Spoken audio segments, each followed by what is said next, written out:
and today we're going to talk about tall mast timber construction per the 2021 IBC. And just a brief note that the material is copyrighted.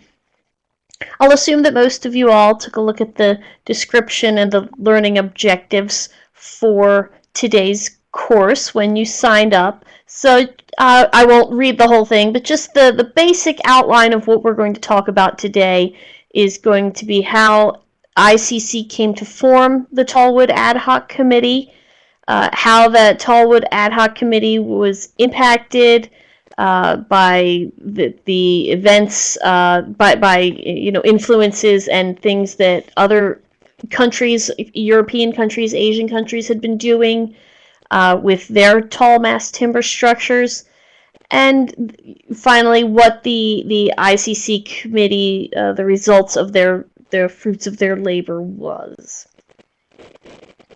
And as I mentioned, the learning objectives, I'm assuming you all saw these as well today, so I won't spend too much time hanging out here. For those of you that are interested in learning more about mass timber construction, AWC and ICC did a five-part series that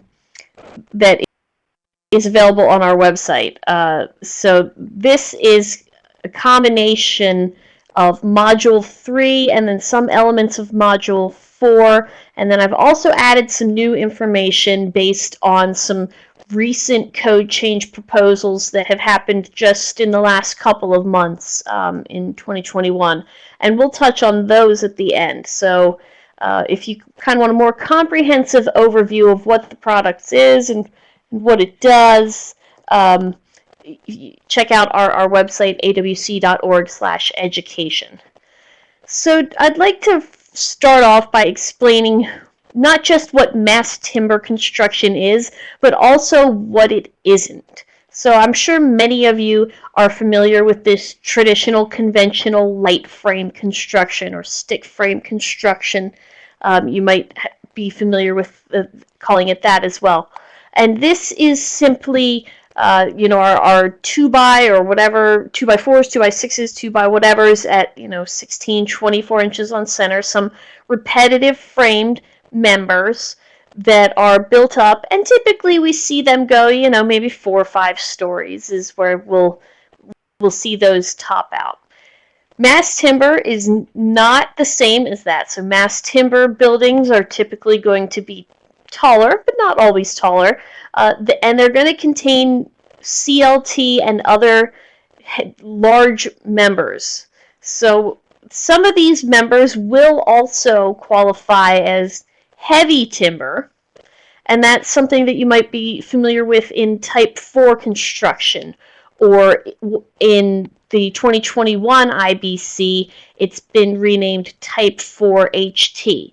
So this is our traditional, what's known as heavy timber construction. And with heavy timber, we're familiar with minimum size requirements for these members. And due to the large size of the wood members in heavy timber construction, there is an inherent fire resistance that is assumed. And you can kind of think of it as, if any of you are big fans of camping or just like sitting by a campfire, if you're starting a campfire and you try to start with a really big log, you're not going to get very far. It takes a lot of energy to get large members ignited. So that kind of carries over into our thinking with our heavy timber construction. Now again, that's a little bit different than our mass timber, and in the 2021 IBC, you'll see that there have been 3 new building types added: Type 4A, Type 4B, and Type 4C. So while these do have some commonalities with Type 4 heavy timber, these are new building types, and these are where we're going to see our mass timber panel products, our CLT products, used in these types of buildings. So again, no changes to the existing Type 4 construction, and that's something I'll talk about a little bit more later. But so for those of you that are used to building in those types of building types, don't worry, you won't have to get used to anything crazy or different. So the ICC Tallwood Ad Hoc Committee was established by the ICC board in December of 2015, and the full name of the committee is the ICC Ad Hoc Committee on Tallwood Buildings.